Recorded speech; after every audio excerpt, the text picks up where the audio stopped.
So she takes the scalpel and starts to cut me. She made this small incision and I'm like, oh, she said, you felt that? I said, yes, I felt it. Hey guys, it's Marian here. Welcome back to my channel. I hope that you are doing well and that you're staying safe at home, that you're practicing social distancing during this time. Please quarantine as much as possible and yeah, be productive in the process. In today's video, you guys are gonna learn about my Nexplanon experience, how that went. It was a long 3 years, y'all. It was a struggle. You'll see in the clips.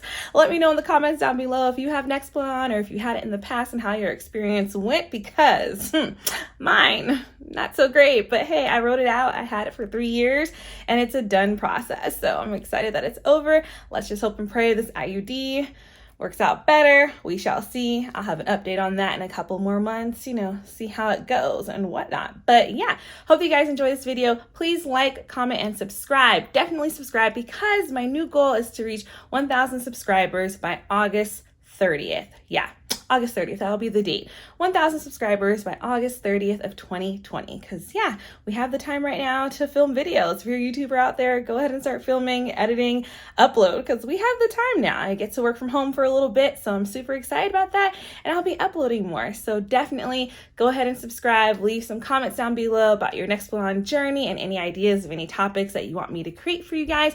And I hope that you're doing well. Stay safe out there. Remember, practice social distancing, and I will see you guys soon in the next video. Bye. Hey guys, it's Marian here. Welcome back to my channel. Thank you so much for joining. If it's your first time watching one of my videos, please go ahead and subscribe. And of course, like the video if this is a topic that you're interested in, or you've had some questions about Nexplanon, or you have your own journey with Nexplanon, whether good or bad. Go ahead and like the video, leave a comment down below, and tell about your story. Please share, because I will share mine pretty briefly. So yeah, I just had my Nexplanon removed. As you see here, this red wrap on my beautiful right arm here. It's still very sore. It has not been 24 hours yet. So as of today is February 29th. I had it removed on February 28th, which was a Friday. And I went in, had it removed. They probably got it out around like 5:30 p.m. Took a while. I came in, I had a 4:10 appointment, and they were supposed to examine my IUD. So I guess to rewind and go back to the beginning of where it actually started with my whole journey with Nexplanon. My Nexplanon, I had it installed in 2017.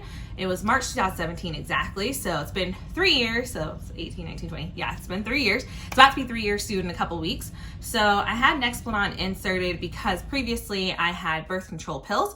So I was on birth control pills in early 2014, probably like summer 2014, I started to get on the pills just to make sure I wasn't having any, pregnancy scares, all of that jazz. Protection is key. I was on birth control pills. Everything was fine. I had a normal period beforehand, like very, very normal period. So everything was fine. Everything was good. No issues. I had no signs of PCOS or fibroids at that time. 2 years go by, I go to my doctor's appointment, my OBGYN, and I complained to her about some random cramping that I was getting. It was like shocking cramps, like really, really shocking, like painful cramps that just came out of nowhere that just shocked me, like, oh, whoa, it just hit, and I had to pause. I'm like, wow, that hurt a lot. So it happened for like a day or so, and then of course that followed by like some dark bleeding that occurred, and it wasn't it was my time of the month, and it was just like bleeding that happened out of nowhere, and it was very dark. Yeah, that happened. So when I had that moment, that pain that was happening, and then I started bleeding and it was dark brown color, made an appointment to see my OBGYN at the time, and she's awesome. She was really, really great OBGYN. I went in, told her what was occurring, and they went ahead and scheduled an exam for me to get my uterus checked out. Not sure of the term, how it's called. It's like, kind of sounds like a coloscopy, but it's not a colonoscopy. It's not colonoscopy, but it's like coloscopy, something like that. Not sure of the wording, can't remember, but I had that procedure done. So they went inside of my uterus, took some imaging, they had some photos done as well, and then as well as some clamping, like they were like clamping in there, like grabbing different things inside of there, right? So all that was done, had some tests, and I came back to the office like a week later. They found that I had PCOS, and they found that I had fibroids. So PCOS didn't cause the cramping. It was just, I guess the fibroids was the main reason I had that random pain. Have never had that type of pain ever again, thank goodness. Everything was fine. It was just, you know, being aware that, hey, your fibroids are very, very small. They're like, it was like 0.2 centimeters, like very small fibroids at that time. And so they weren't concerned. They just said over the years, they will get bigger over time. And so that's when I may have to come in and have a procedure done to remove them. So that happened there. And then of course, PCOS, that was another diagnosis about, you know, my ovaries, and like some of my eggs weren't like circulating. They were just sitting out there like little cysts. They call it, like she said, it looks like, you know, pearls, like a pearl necklace. So they were just sitting out there. They weren't actually, you know, ovulating and whatnot. So obviously I'm not trying to have a child, but eventually I do want to have children later on in life, and having PCOS, you know, can cause other symptoms and make fertility difficult in some women, not all cases, but for some women it can become difficult. My doctor at the time told me that when I do want to have children, say I want to have a baby that's going to be born, hopefully born in like April, or I wanted a baby born in February, like I had a certain time frame that I would want my child to be born. So I have to get pregnant by a certain month in order to meet that deadline for a baby to be born in like February or April, whatever month that is. I may need medication to help me, you know, get pregnant at the right time. So I may not be able to get pregnant right away. It'll take me a couple tries. I may need medication. So that's what happened there. First, I was concerned, obviously, because I was like, oh my gosh, it's 2 things that I've been diagnosed with, fibroids and PCOS. Oh my goodness. Like, will I be able to have children? Like, that was my first instinct, of course. And so I got a little emotional. But the lady, my doctor at the time, she was really great at calming me down. She's like, yeah, you know, the nurse practitioner kind of worried me at first, but then I talked to the doctor, but they weren't like expressing any like concern. She was like, no, you're fine. This is very common in women. You know, your symptoms, you're not showing any symptoms except for that pain that you felt from the fibroids. But as far as PCOS goes, you're not showing any like obvious symptoms. Your periods, your cycles have been normal. So a common symptom, if you have PCOS, comment down below if you do have PCOS, and let me know if you have any of the symptoms that are very common. A lot of women will have irregular periods. Like if your period has always been irregular, say when you're like 13, 14, you notice your period would come on 1 month and it'd be gone for 3 months, or, you know, it just regularly, it's very irregular. It's never been regular. So if you have irregular periods, that's one of the symptoms of PCOS. If you start to form hair on your chin, like lots of facial hair, it's common around the chin area, this under area here, like kind of like forming like a beard mostly, but most women have it around the chin. If you have like lots of hair growing there, that's a sign that you have PCOS. It's a symptom. And so those are like the 2 main ones. Like a lot of women would take medication to assist with their irregularity. And I know I posted a video in the past, some of the supplements that I received from a PCOS conference that I went to.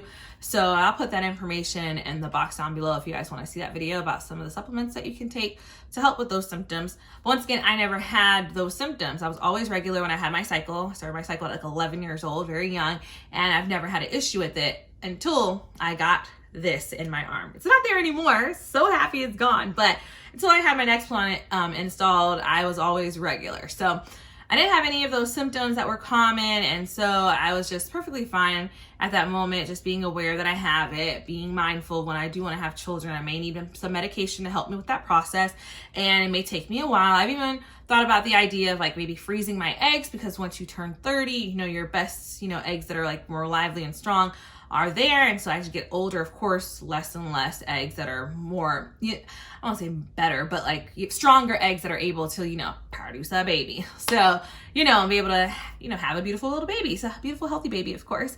So you're better off freezing your eggs if you're at risk when it comes to infertility, if you're at risk or you have a history of infertility in your family. So that's something to look into for me later on. My last appointment that I had in January, the fibroids, she didn't feel anything there. So that was a great sign. Nothing was large because she, you know, went in my uterus with her hand and didn't feel anything that was any, you know, concern. But I will make sure when I go back for my annual to get the actual procedure done, where they go in with the camera and they, you know, take images of my uterus so that they know what my fibroid sizing is like and how my PCOS is looking, like how my ovaries look. So yeah, I will get that done. And I highly recommend that for women who have been diagnosed and it's been, you know, 2 or 3 years, to follow up with your doctor and have them check and see what's going on, see what the updates are. If you have fibroids, definitely find out if your fibroids have increased in size. You know, your diet plays a huge effect on that. I truly believe fibroids aren't in my family. So just a side note, I truly believe that my fibroids came from eating lots of microwave food and of course taking birth control pills. So when I got diagnosed, that long story, long backstory, right? So after I got diagnosed in fall of 2016, I decided to change my birth control pills. So immediately I did my research. When I found out I had fibroids, I had PCOS, I did my research on it, and I found that if you take birth control, aka birth control pills with estrogen, all your pills have estrogen, right? High amounts of estrogen, that may cause fibroids, that actually causes fibroids. Like, they've done studies and things of that sort. So I decided, okay, let me change my birth control. I told my doctor, she gave me a different birth control that had less estrogen. And then it was just, okay, let me just make the decision to just completely get rid of estrogen, period. Because I really didn't want to have that risk of my fibroids getting bigger. I definitely don't want my fibroids to get bigger. So of course I stopped eating microwavable food, and I really wanted to remove estrogen from my, birth control. Just wanted to remove it. And so the only options that were presented to me when I brought this up to my OBGYN when I came back for a visit in the spring of 2017, so it was March 2017, I went back to my OBGYN. She told me that my other options, since I don't want to take birth control pills, I don't want any estrogen in my body, I wanted to really reduce my factors of growing my fibroids as much as possible, what I can actually control. I told her, hey, is there something else that I can take? And she told me that I can get an IUD, or like a Skyline. IUD I thought was too invasive for me, so I was like, oh, it has to go through my uterus. Like, that does not sound comfortable whatsoever. Sounds very painful. So I was like, okay, Nexplanon doesn't sound that great either. Like, it's something in my body and it's, there for 3 years. So I was concerned at first, but my other options were just, either take birth control pills with estrogen still in it, or an IUD or a Nexplanon that doesn't have estrogen at all. So either birth control pills with estrogen or birth control with no estrogen, which is an IUD and an Nexplanon. So I decided to try the Nexplanon. I figured, okay, it's 3 years. I'll see how it goes. Let's just get it done. So that day they numbed my arm. The numbing was the worst part. The numbing was just really, really strong, and it hurt. Like, the needle that she put in to install all that medicine in my arm to numb that part of my arm where she inserted the Nexplanon was really, really painful. So I was super numb. I didn't feel anything when she made like a little incision here and then slid it in there. It's like a white plastic knot, it's like a white plastic little stick, the size of a toothpick, like a little, like probably 2 toothpicks together, and it's like white and plastic, and they just stick it in there. So it stays in your arm for 3 years straight. And the symptoms were that you may experience irregular bleeding, spotting. Some people have like allergic reactions to it sometimes, but that's very light. It's not really it doesn't really happen often that you have allergic reactions to it, but I mean, just depends on your body. Side effects that you can get from Nexplanon was the random spotting of your period or not having a period. And I was like, oh, that's great. I don't like random spotting, but hopefully, I've been regular all my life. Well, since I've been 11, since I've had my cycle, this shouldn't be a huge difference with this progesterone in my body. Well, thought wrong. My first year on Nexplanon, the first month, I didn't have a period. Second month comes along, did not have my period. Third month, I finally have it. It lasted about 6 to 7 days, and it went away. Then I would get my period again every 2 months. And so that first year, that's pretty much how it was for the first 6 months. After 6 months, I was getting regular periods on a monthly basis, like every 21 days. That's my typical number since I was younger. It's always been 21 days. So that went back to normal a little bit. It was like 22, 23. So that was, my regular cycle for that first year. Second year of having Nexplanon. Look how far I did my second, like a peace sign. But my second year on Nexplanon, that's when things went crazy. Literally, my period would last me 30 plus days. Like, towards the end of my second year, this is when it really got bad. So it would just start leaking up a storm. Like, it was just a lot going on. And then I also noticed, TMI, but I also noticed that, lubricating, that was an issue too, which has never been an issue for me. Like, I've always been like easy to get wet, I guess. It just sounds inappropriate saying that, but like, it's never been difficult for me to lubricate. So that was a concern. It just was not happening for me as easily as it was in the past. So I know my Nexplanon definitely hormonally changed things that were going on in my body. So that was an irritating and annoying factor. And I'm still struggling with that today. Like, the lubrication, like not being able to control it. Naturally, some days it's normal like it usually is. And then some days it's just like, what's going on down there? So that is another thing. If you're thinking about getting Nexplanon or you have it and that's something that you've been going through, it's probably because you're Nexplanon. If you don't know what's happening to your body. Main thing that happened my second year, towards the end of the second year, was the cycles. I had long cycles. Like I'm talking about one month I had it for like 30 plus days. It literally was insane, to the point where I was like, okay, it's 30 days I've been bleeding. I literally called my OBGYN, went in, and she gave me birth control pills for 6 months. Literally, that's how bad it was. And I still have some in my stash. Matter of fact, let me pull it. So literally my second year on my Nexplanon, having this in my right arm. I'm a lefty, by the way, so it's in my right arm. They always put it on your arm that's not dominant, so just throw that in there so you know. So my second year, my cycles were just lasting 30 days. So really, it got to the point where I was going 20 days of me bleeding. I was like, okay, I'm concerned. Well, let me call my doctor. I made an appointment with my doctor, went in to see her, and she told me that's a common symptom of having Nexplanon, that you may have bleeding, excessive bleeding for a long period of time, or spotting for a long period of time. For me, literally, I was on my period, like a full period for 2 weeks of heavy bleeding, and then the last 3-4 weeks, or literally 3 extra weeks, like sometimes it'll be 5 weeks of me bleeding. Those last 3 weeks I was just spotting every day, and it was just like, what is going on? Like, I went through so many pads. Like, this is expensive. Like, you're buying pads, I'm buying panty liners. Like, it was just a lot of money being spent on hygiene products, which is like so irritating, because I'm not supposed to be bleeding that much. I was getting to the point where I was thinking, okay, I might become anemic. I'm losing so much blood. So I was getting concerned until I went to my doctor, and she literally gave me 6 months supply of birth control pills. She told me literally the only way to stop the excessive bleeding is to take the pills, take 2 pills every day to prevent blood clotting, because this is a risk, right? I'm already on birth control. This is all progesterone. So if you didn't know, Nexplanon and IUD only have progesterone in it. I believe I said that earlier, but just to say it again, it only has progesterone, right? So I had that in my body, and then on top of having progesterone in my arm already, I have to take birth control pills again. Like, this is the whole reason why I got the Nexplanon. Like, I was so irritated. And I was just frustrated that she told me that I have to take birth control pills to stop my cycles. And so I would take the pills. She told me to take 2 every single day, and then eventually take it down to 1 pill a day, because I could have a chance of getting a blood clot. So I'd be at risk of getting a blood clot because of taking 2 pills every day when you're supposed to take 1 pill. So usually when you're on birth control pills, you just take 1 pill every single day. But because my cycle lasted for so long, she really wanted it to stop. So she told me to take 2 pills every single day until my cycle stopped. And then of course change that back down to 1 pill a day when it happens again, because it is common. And it did happen again. Like, it wasn't that one-time thing. She literally gave me a 6-month supply of birth control pills. Here they are now. I still have some. These 2 bad boys, these are birth control pills.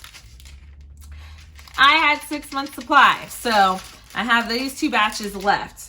And so that was a concern. So that should tell you I went through a lot. Mind you, she gave me 6 months supply, but this is after I had called again later on. So the first time that it happened, she gave me a 1 month supply of birth control pills, right? And then I did that, it stopped, I was good to go. A month goes by, my cycle starts again.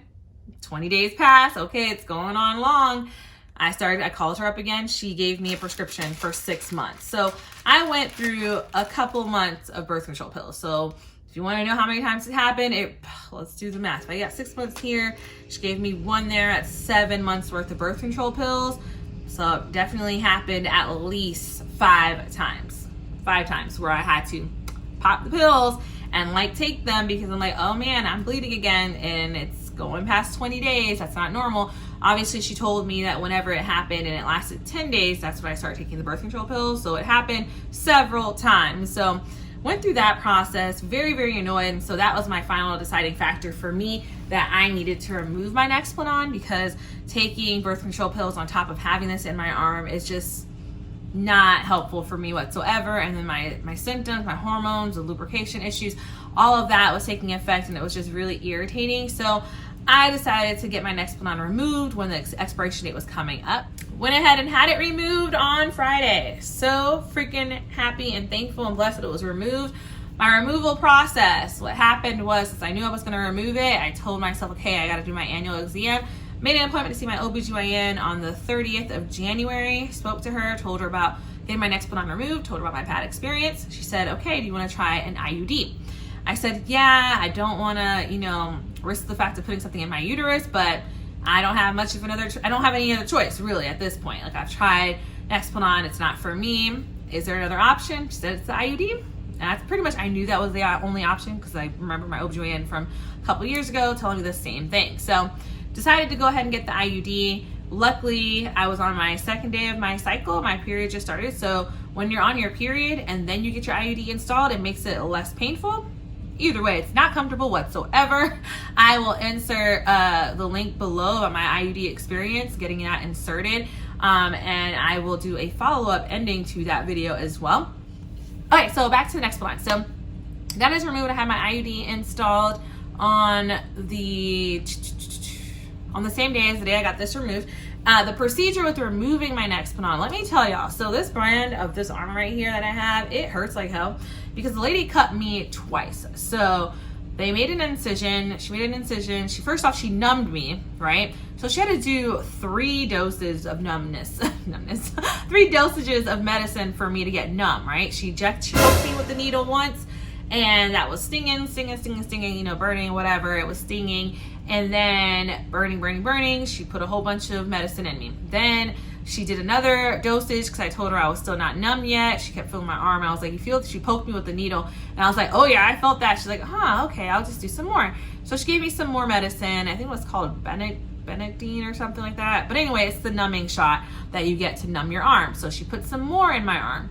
Still not numb. So she goes ahead and like feels my arm around. She's like, okay, let me see. There's been enough time. Let me go ahead and see if you're ready to go. So she takes the scalpel and starts to cut me. She made this small incision.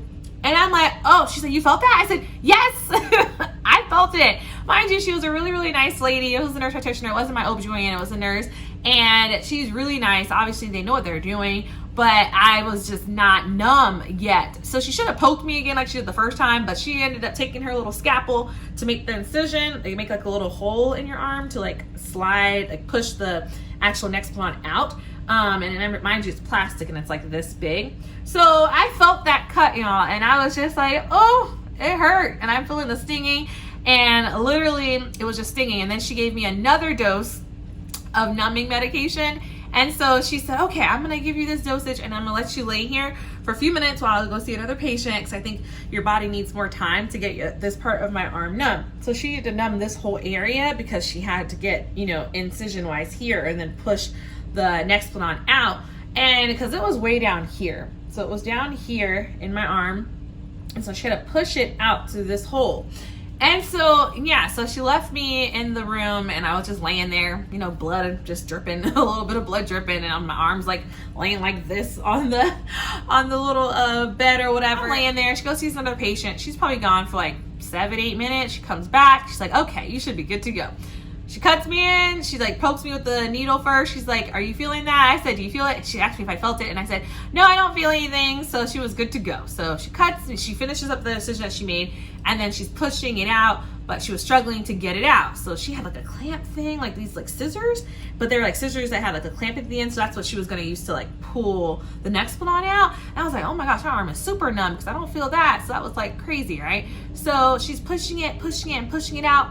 Nothing comes out. I'm like, what the heck? It's taking forever. Mind you, I had to go back to work because I had an event that night. I had this awesome Zumba class that was super, super fun that I had to go to, and she was just taking a minute. And so she's like, I'm so sorry, but I'm gonna have to make another hole because it's not coming out. I said, oh man, I'm about to have 2 little scars, but that's okay because, you know, it's so small. It's like underneath the arm. Like it looks like it's right here on the side, but it's literally right there. So it's not like an obvious spot, you know, it's not like horrifying. So she had the first cut here, and then she had to do another one this way. So she made another cut with the little scalpel. It's like a blue scalpel she used. And I had the nerve to turn and look, guys. I low-key, like, is this weird? I really wanted to say, can you grab my phone so I can take a picture, or you could take a picture of my arm right now? So when she cut the hole, she made the hole, right? And of course I didn't ask her to get the phone to take a picture, but it was just so fascinating because at first I'm like, oh, should I look? I turned and looked because she said, yeah, I got it. And I was like, yes, so great, yay, you got it out, great. So she sees the tip of it, she pulls it out, but before you pull it out completely, you have to cut the little membrane that's around the plastic Nexplanon. So she's cutting the membrane with the scalpel, whatever, and like her little knife thing. And like she's cleaning off the membrane pieces and then taking the clamp that she had and pulling it out slowly and then scraping the membrane off of it. And I turned to look, because I do, so my arm's right here, I'm laying down, I turned to look and I'm like, oh my gosh, that is so gross. And I just keep staring at it. It's like out of my arm. It's so bizarre to see a piece of plastic coming out of your arm. I'm just like, whoa, that is crazy. But that little piece of plastic has caused so much crap happening to my body. Like, it was just so annoying. But I was really relieved that she was pulling it out. Took her some time to pull it out, but she cut off all the membrane. She did it properly and pulled it out. Bandaged me up, told me that I couldn't take this off for 24 hours. Mind you, tonight I'm going to my friend's 90s birthday party, so I'm super excited about that. I'm about to get ready for it now, so I'm going to wrap up this video so I can get ready. But yeah, so she told me I couldn't get this wet for 24 hours. I wrapped this thing in saran wrap because she told me to wrap it in saran wrap when I get in the shower. That helped for like 2 seconds and started moving. So tonight when I get in the shower now, actually I'm about to shower and get ready, I'll use some tape to tape the saran wrap down. Duh, I didn't tape it. I just wrapped it around. Cause you know, saran wrap, you can wrap it around together. It's just gonna stick, but it doesn't stay. So, cause you know, I'm moving my arm in the shower. But yeah, so this happened the other day. She made the 2 cuts. It was painful. Afterwards, you know, when she finally numbed me, I was fine. But you know, a couple hours later, I felt the soreness. But I had ibuprofen. She gave me 600 milligrams of ibuprofen, so 3 pills before I left. I drank it with some apple juice that they gave me. And yeah, it's still sore now. She told me to leave this bandage on for 24 hours. And then the actual strips that are covering my 2 cuts, they're like little mini, like small bandage strips that are on there. I have to leave that on for 48 hours. So I'm thinking I'm about to roll up in this 90s party with my arm like banded, like look. Part of the look. Like, I'm wearing an all black outfit anyway. It's gonna be a look. Like this will be a look. It'll just pop. Whatever. So I'm not gonna bother. I'll just leave it all on for 48 hours and call it a day.